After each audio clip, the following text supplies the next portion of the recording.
अब पहचानो अपने आप को कि हमें मनुष्य की देह मिली, मानव का शरीर मिला, हम क्यों संसार वालों के आगे रोएं? दुख आया, परिवार वाले के पास जाकर रो रहे हैं, कष्ट आया, परिवार वालों के पास जाकर रो रहे हैं, कर्जा हो गया, दूसरे के आगे हाथ फैला रहे हैं, कर्जा होने पर दूसरे के आगे हाथ फैला रहे हैं, भैया 1 लाख का सपोर्ट कर दो, भैया 50,000 दे दो, भैया 25,000 दे दो। जब किसी ने साथ नहीं दिया तब जाकर शंकर जी के मंदिर में पशुपति व्रत करने गई, भगवान को दिया लगा रही, भगवान भी कह रहे सबके हाथ जोड़कर आ गई, अब मेरे पास आई है, पहले ही मेरे पास आ जाती तो इनके आगे मैं तुझे भेजता ही नहीं, हाथ नहीं जोड़ने देता संसार के लोगों के आगे। तू आई क्यों नहीं मेरे पास? तू मेरे पास आती तो एक क्षण, एक पल, एक घड़ी मेरे करीब में आकर बैठो तो। बूढ़ी बुजुर्ग सास के पास बुढ़ापे में, जब सास बूढ़ी हो जाए, ससुर बूढ़ा हो जाए, तो मेरा बहुओं से निवेदन है थोड़ा ज्यादा समय सास ससुर को दो। बेटों से निवेदन है बुढ़ापा आए माता पिता का तो उनको ज्यादा समय दो। क्यों? कभी भी सास खुश हो के अंगूठी निकाल के दे देगी। जब सास खुश होगी अंगूठी चैन दे देगी, चुपचाप से कुछ निकाल कर दे देगी। वो भी सोचेगी अब मैं मर तो रही हूं, मेरी बहू इतनी कर रही है तो इसको दे दूं। सास ससुर के पास में, माता पिता के पास में थोड़ी देर जाके बैठे हो तो उसने अंगूठी निकाल कर दे दी, चेन निकाल कर दे दी, साड़ी निकाल कर दे दी। जरा सोचो, जब माता पिता के पास बैठने से अंगूठी चेन मिल सकती है, साड़ी मिल सकती है, तो शिव महापुराण में बैठने से क्या मिल सकता है ये तो आप जान। विचार करो क्या देगा वो, क्या प्रदान करेगा वो, कितना देगा। कृपा की ना हो जो आदत तुम्हारी, दया की ना होती जो आदत तुम्हारी, तो सोनी रे अदालत तुम्हारी। क्या मिल रहा है उसके पास बैठने से? पुण्य और पाप। हमारे पर्स में 2 कार्ड होते हैं, उनके जैसे ये पुण्य और पाप होते हैं। एक कार्ड होता है डेबिट कार्ड और एक कार्ड होता है क्रेडिट कार्ड। देखा लड़के लोग, माताएं जानती है। 2 कार्ड हमारे पर्स में होते हैं, 2 कार्ड हमारे पास में होते हैं, एक डेबिट दूसरा क्रेडिट। महाराज पुण्य, हमारा जो पुण्य है वो आपके डेबिट कार्ड जैसा।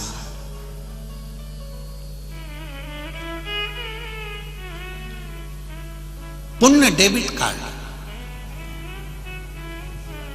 डेबिट कार्ड कैसा होता है? दुकान में गए, कार्ड लिया, फंसाया, पैसा उसके खाते में पहुंच गए और तुमने चाउमीन खाई, तुमने होटल में बैठ के एंजॉय करा। पुण्य डेबिट कार्ड है, लगाया। डेबिट कार्ड का मतलब होता है पहले जमा कर दो, उसके बाद में सुख भोगो। अर्थात पहले शिव पुराण सुन लो, शंकर जी पे 1 लोटा जल चढ़ा लो, भगवान का भजन कर लो, श्री शिवाय नमस्तुभ्यम बोल लो, उसके बाद में जो चाहो सुख हो। ये पुण्य डेबिट कार्ड है। और पाप क्रेडिट कार्ड है। पहले चाउमीन खा लो, पानी पतासा खा लो, और वो क्या बोलते पानी पतासा को यहाँ पे गुपचुप है। जैसे मुंह में गुप आदमी चुप है। तो पहले तुम पानी पतासा खा लो, गुपचुप खा लो, चाउमीन खा लो, दोस्तों के साथ में फुल एंजॉय करो, फुल। लाओ जरा 2 प्लेट इडली सांभर लाओ, खमन ढोकला लाओ, पानी पूरी लाओ, लाओ जरा चाउमीन लाओ, छमक लड्डू लाओ, ये लाओ, वो लाओ, खा तो खूब गए। अब कार्ड लाओ, ले आओ जो कार्ड, इसमें तो 50 रुपये है।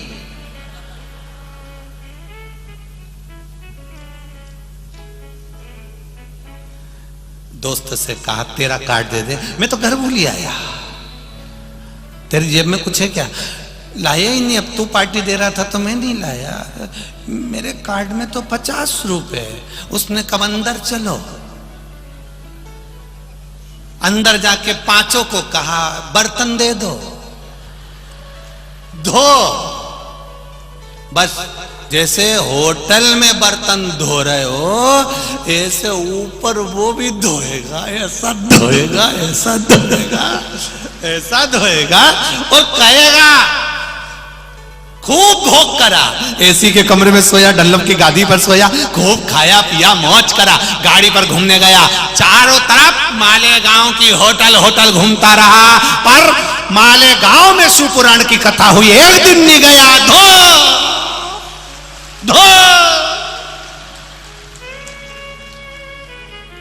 अब ऊपर कह रहा है वंस मोर, वंस। मैं परिवार वालों से कह के पैसे डलवा देता हूं। अब परिवार वाले सैया दान कर रहे, गऊ दान कर रहे, ब्राह्मण को भोजन करा रहे और सोच रहे कि इसके कार्ड में पैसा जमा हो रहा है। वो जीते जी नहीं कर पाया तो मरने के बाद क्या खक करे?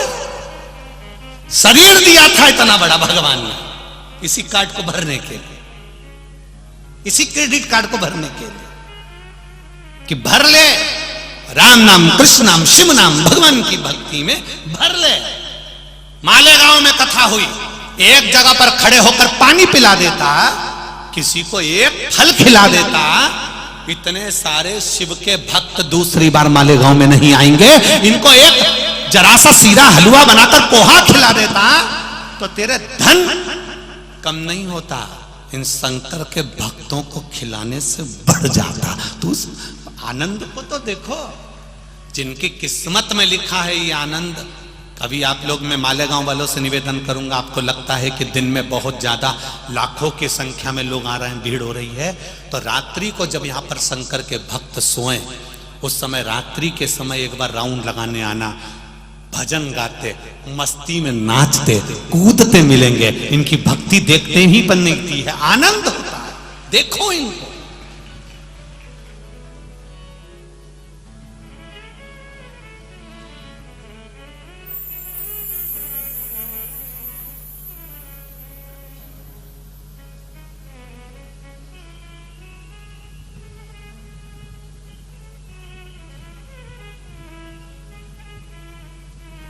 ये भक्ति देखने को मिलती है।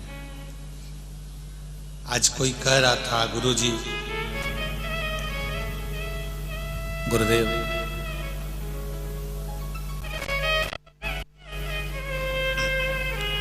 हमारे महाराष्ट्र के जब बाला साहब ठाकरे जी आवाज लगाते थे तो पूरा महाराष्ट्र उलट जाता था। और गुरुदेव, महाराष्ट्र वालों ने यह दूसरा जलवा देखा है कि महादेव ने आवाज लगाई और पूरा महाराष्ट्र उलट कर आ गया।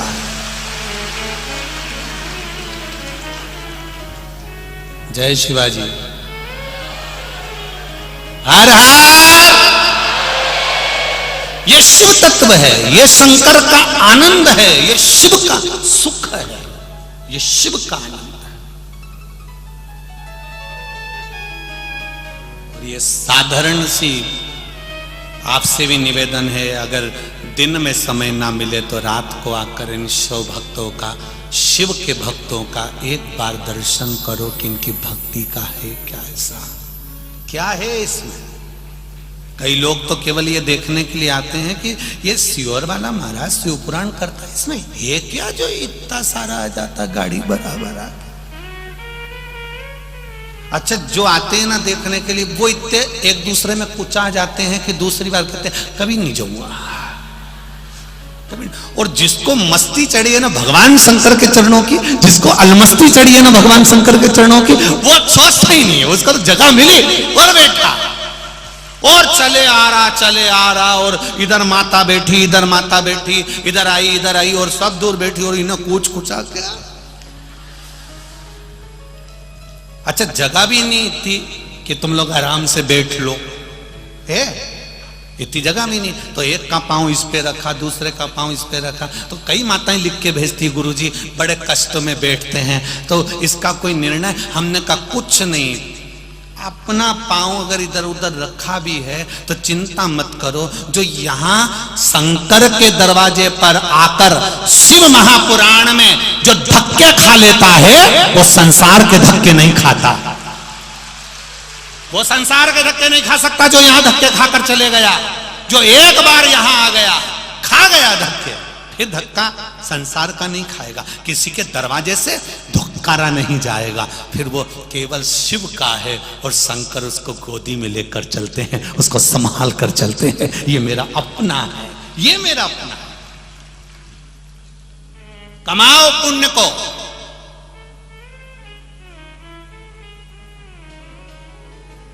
भरोसे मत रहना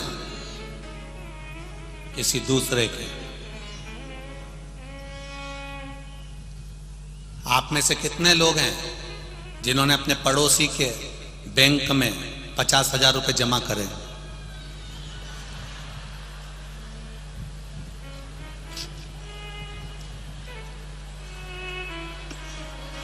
सही में मालेगांव के तो मालेगांव के हो रहे तुम पक्का। अब हम तो इतना ही बोले कि 50,000 रुपए, तुम तो हंसने की क्या जरूरत। कितने ऐसे हैं जो अपने पड़ोसी के खाते में, पड़ोसी के बैंक में 50,000 रुपए जमा करे। ऐसी कोई सास और बहू बता दो जिस सास ने बहू के खाते में 5 लाख रुपए जमा करे, या ऐसी बहू बता दो जिसने सास के खाते में 5 लाख जमा करे।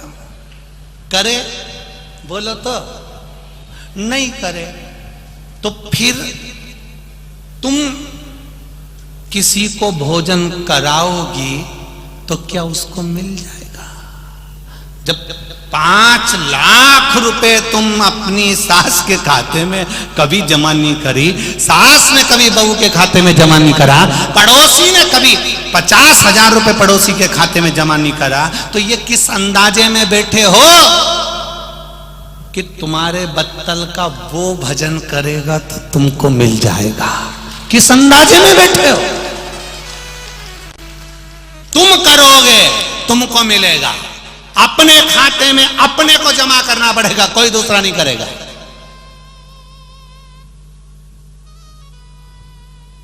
अपने खाते में अपने को जमा करना, अपने को खुद कहना पड़ेगा श्री शिवाय नमस्तु।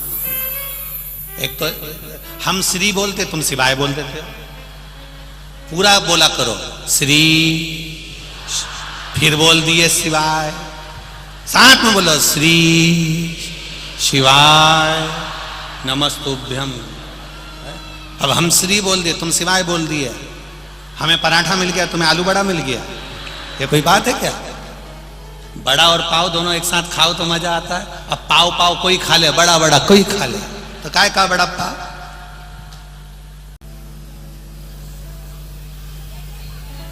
शिव महापुराण की कथा करें,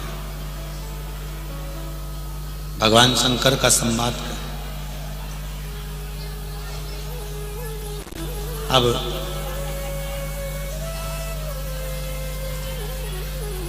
स्वयं के हित के लिए बोला गया झूठ पाप कहलाता है। क्या कहलाता है? जम के बोलो जरा। पाप कहलाता है। स्वयं के लिए, स्वयं की पूर्ति के लिए, अपने हित के लिए बोला गया झूठ पाप कहलाता है, पर दूसरे के प्राण बचाने के लिए बोला गया झूठ पुण्य कहला जाता है।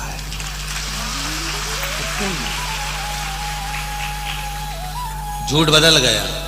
अपने लिए झूठ बोला तो वो पाप है, और दूसरे के लिए अगर झूठ बोल दिया, साहब कोई गाय कटने के लिए जा रही है, कसाई के पास जा रही है, आपने कह दिया ये गाय मेरी है, इसको छोड़ो, ये मेरी है, भले तुम्हारी नहीं है, पर कसाई से छुड़ाने के लिए तुमने झूठ।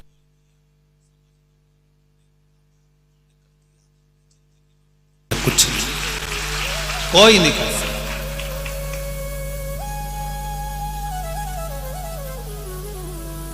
दूसरे के हित के लिए, दूसरे के लिए अगर मृत्यु किसी की हो रही है, उसको बचाने के लिए झूठ बोल दिया तो वो पुण्य है।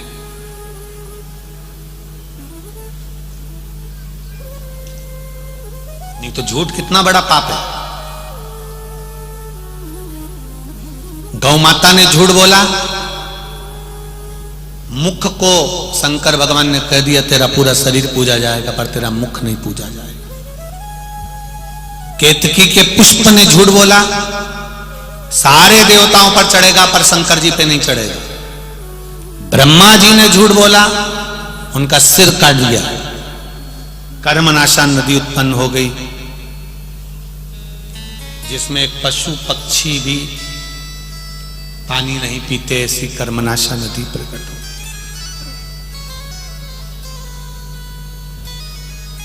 ब्रह्मा जी के झूठ बोलने से जो शीश कटा था, उस कटे हुए शीश से बड़ का पेड़ बट वृक्ष उत्पन्न हो गया। जरा विचार करिए कि झूठ, शिव महापुराण की कथा में लिखा है सत्यम शिवम सुंदर। पहले के जमाने में भगवान वेंकटेश भगवान का अगर दर्शन करोगे तिरुपति में जाके, 3 लाइन सत्यम शिवम सुंदरम, 2 सफेद, 1 जम के बोलो लाल। नाथद्वारा में जाकर श्रीनाथ जी का दर्शन करोगे, श्रीनाथ जी के फोटो का दर्शन करोगे, भगवान श्री जी बाबा का दर्शन करोगे, सोने की लाइन अलग रहती है और उसके ऊपर यू मार्ग का तिलक अलग रहता है। सत्यम शिवम सुंदरम। ब्रह्मा जी का दर्शन करो तो सत्यम शिवम सुंदरम। शिव जी का गुणगान सत्य से है।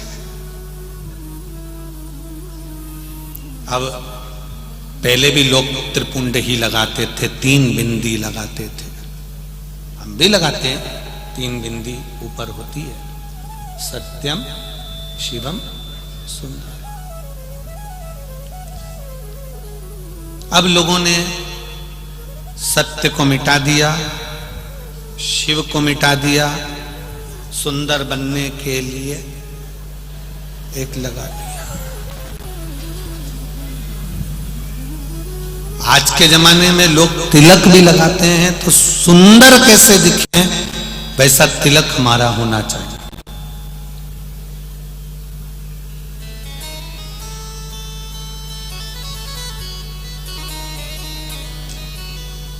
पर सुंदरता किससे आती है? तुम्हारे मुख से जो तुमने अच्छी वाणी बोली है, सत्य बोला है, श्रेष्ठता का शब्द बोला है, सुंदरता उससे प्रकट होती। ब्रह्मा जी का सिर कटा, सृष्टि की रचना का भार दिया,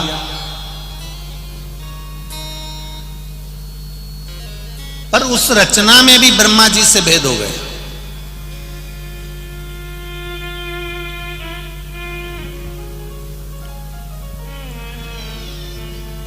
जब थोड़ा सा पुण्य प्रखरता की हो रहा था,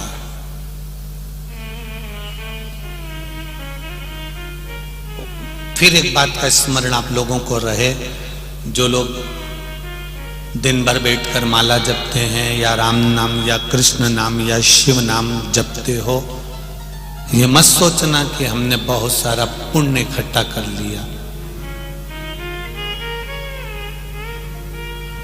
इस अंदाजे में मत रहना। ये तो हमने भगवान का भजन कर कर अपना रास्ता साफ करा। एक कथा आती है बड़ी सुंदर। एक आश्रम में एक साधु रहता था।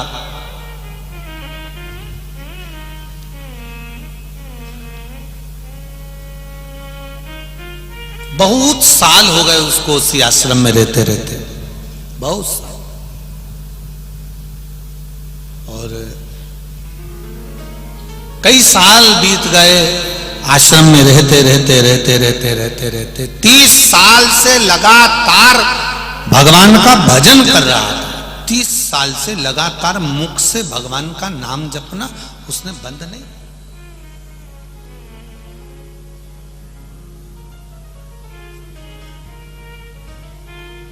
एक दिन माला लेकर बैठा था, इतने में कोई स्त्री उसके स्मरण में आ गई। सामने नहीं आई, स्मरण में। और स्त्री ने कहा, ए बाबा, आप मेरा एक दिन का पाप ले लीजिए और मुझे एक दिन का आपका पुण्य दे दीजिए। साधु बाबा, मेरा एक दिन का पाप ले लो और अपना एक दिन का पुण्य मुझे दे दो। संत के नेत्र खुल गए, साधु की आंख खुल गई। ना जाने कौन स्त्री थी जो मेरे स्मरण में आई, समझ में नहीं आ रहा। सालों हो गए मेरे को भगवान का भजन करते करते, पर कभी ऐसी स्त्री का स्मरण नहीं आया। ये स्त्री कौन है जो मेरे स्मरण में आई? दिन बीता, 2-4 दिन निकलने के बाद बाबा के स्मरण में फिर वही स्त्री आ गई। उसका चेहरा दिख नहीं रहा, पर वो आकर कहती है, एक दिन का मेरा पाप ले लीजिए और एक दिन का आपका पुण्य मुझे दे दीजिए।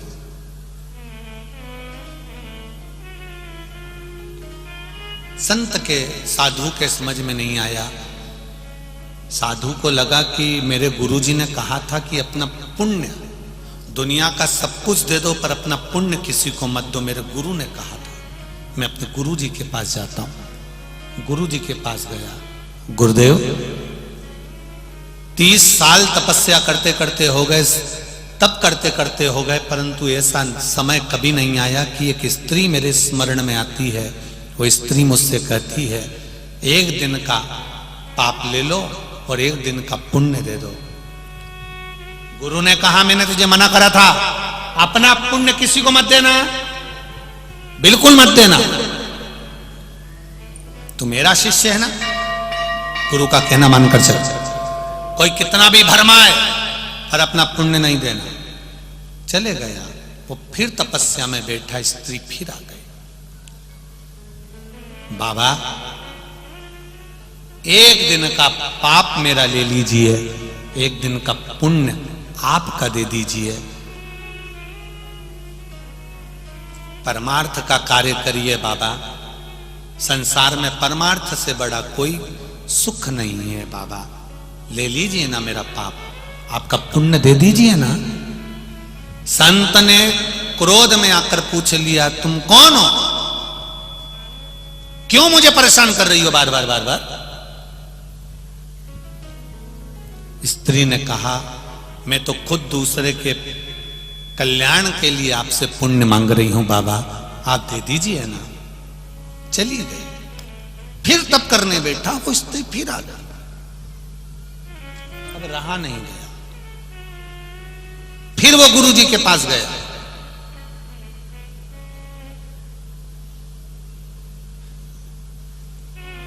गुरुजी, वो स्त्री मेरे को वापस स्मरण में आ रही है, पर समझ में नहीं आ रहा वो क्यों कह रही है मुझसे।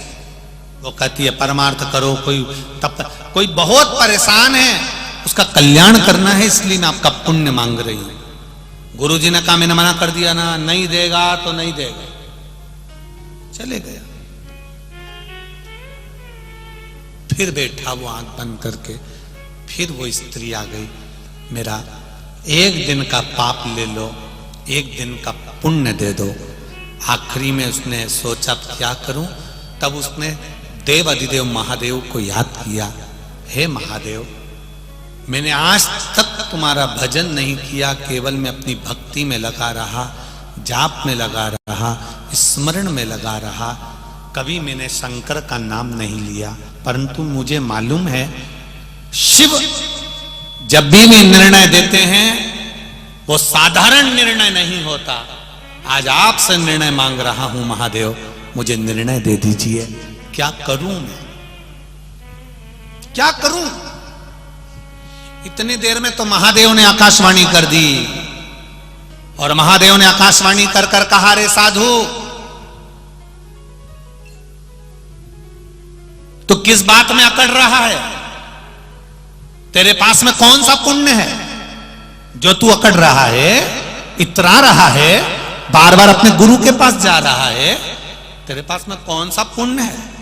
साधु कहते हैं 30 साल घर छोड़कर, परिवार छोड़कर, पत्नी छोड़कर, बच्चे छोड़कर, 30 साल से जंगल में बैठकर लोगों से मांगकर, भिक्षा मांगकर अपना यापन कर कर मैं भगवान का भजन कर रहा हूं, जप कर रहा हूं, नाम जप रहा हूं, ये पुण्य नहीं है मेरे पास। देवादिदेव महादेव ने कहा, दूसरे का अन्न खाकर 10 जगह जाकर आकर बैठकर भजन कर रहा है, अपनी पत्नी छोड़ दी, बच्चे छोड़ दिए, परिवार छोड़ दिया, कुटुंब छोड़ दिया, एकांत में आकर बैठकर नाम जप रहा है, ये पुण्य नहीं है। तो पुण्य किसको कहते हैं?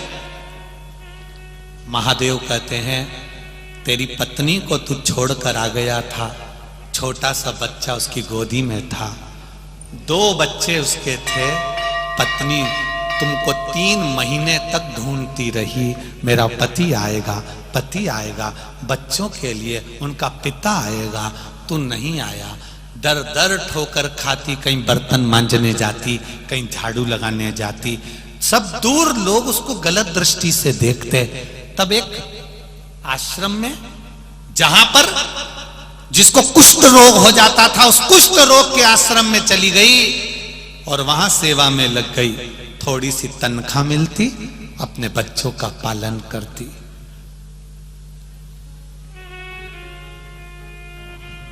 रोज सोचती, मेरा पति तपस्या करने के लिए मुझे छोड़कर चले गया, मेरे भोलेनाथ, मेरे हिस्से का पुण्य मेरे पति के खाते में दे देना, मेरे से भजन नहीं हुआ, कम से कम मेरे पति ने तो कर लिया। वो नारी रोज अपने आप को कोसती, मैंने कौन सा पाप करा भगवान जो मेरा पति छोड़कर चले गया, मैंने कौन सा पाप करा जो मेरा पति मेरे बच्चों को मुझे छोड़कर चले गया, मैं दर दर ठोकर खा रही भोलेनाथ, मैंने कौन सा पाप करा। और रोज शिव जी से प्रार्थना करती, मेरे हिस्से का पुण्य मेरे पति के खाते में दे देना जो तप करने गया है। महादेव कहते हैं, साधु, पत्नी को छोड़ दिया, बच्चों को छोड़ दिया, परिवार को छोड़ दिया, कुटुंब को छोड़ दिया, 10 जगह से मांग कर भोजन किया, माला पकड़कर बैठ गए, ये पुण्य नहीं है। तुमसे ज्यादा पुण्य तो तुम्हारी पत्नी ने कमाया कुष्ठ रोगियों की सेवा कर। तुमसे ज्यादा पुण्य तुम्हारी पत्नी ने कमाया कुष्ठ रोगियों की सेवा कर कर। सेवा करने जाती, जिनको लोग छोड़कर चले जाते उनकी सेवा में लग जाती, वापिस आती, स्नान करती, बच्चों की सेवा में लग जाती। तो भी उसके मन में कितना पुण्य था, जो पति छोड़कर चले गया, उसके बाद भी कह रही है कि मेरे पति के खाते में पुण्य चले जाए। तुम्हारे सामने जो बार बार आकर जो स्त्री पाप देकर पुण्य मांग रही है, वो स्त्री कोई दूसरी नहीं है, वो तुम्हारी धर्म पत्नी है जो तुम्हें पाप नहीं दे रही है। तुमने पुण्य कुछ नहीं कमाया तो पाप के बहाने वो अपना पुण्य तुझे प्रदान कर रही है, कोई दूसरी नहीं है। आपने वो क्या कह रही है रोज कि एक दिन का पाप मेरा ले लो, एक दिन का पुण्य तुम्हारा दे दो। वो पाप नहीं दे रही है, तुम्हारे पास में ये गलत फहमी है कि तुम्हारे पास में पुण्य ज्यादा है। जो लोग सोचते हैं कि हम भगवान का इतना नाम ले रहे हैं तो हमने पुण्य कमाया, हमने ढेर सारा पुण्य कमा कर बैठ गए, अंदाजे में मत रहना। पुण्य किसको कहते हैं समझ लेना, अच्छे से समझना। पुण्य किसको कहा गया? किसी को भोजन की जरूरत है और तुमने उसको भोजन कराया, किसी को पानी की जरूरत है तुमने उसको पानी पिलाया, किसी को शिक्षा की जरूरत है तुमने उसको शिक्षा प्रदान कर दी, किसी को औषधि की जरूरत है तुमने मेडिकल से दवाई लाकर दे दी। इससे बढ़कर दुनिया का कोई पुण्य नहीं है, कोई पुण्य नहीं।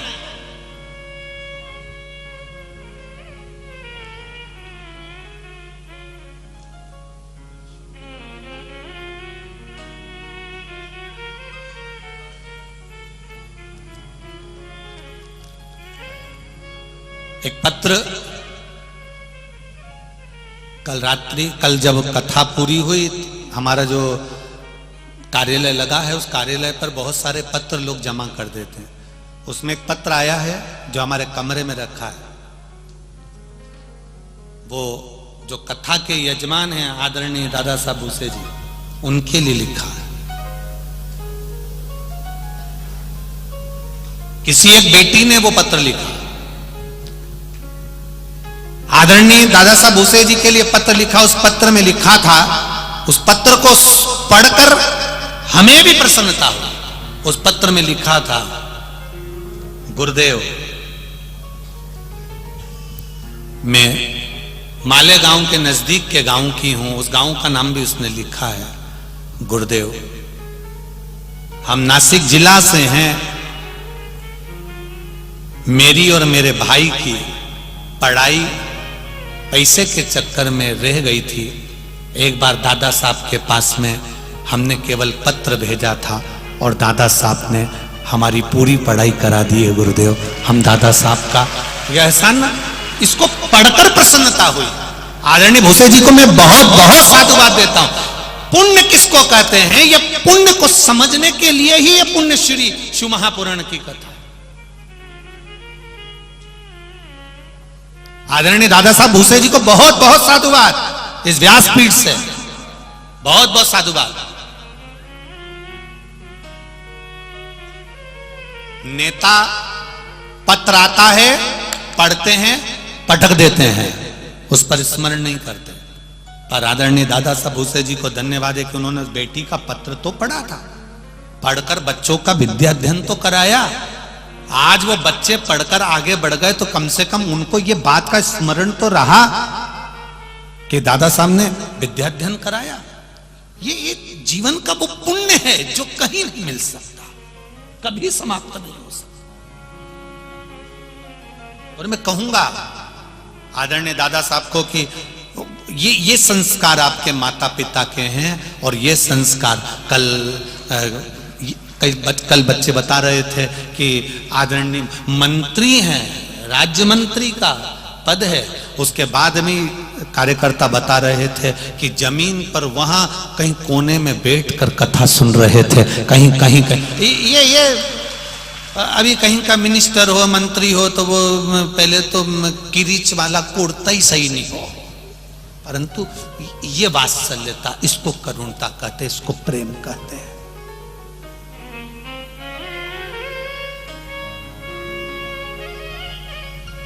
ये किसी पार्टी की कथा नहीं है, ये किसी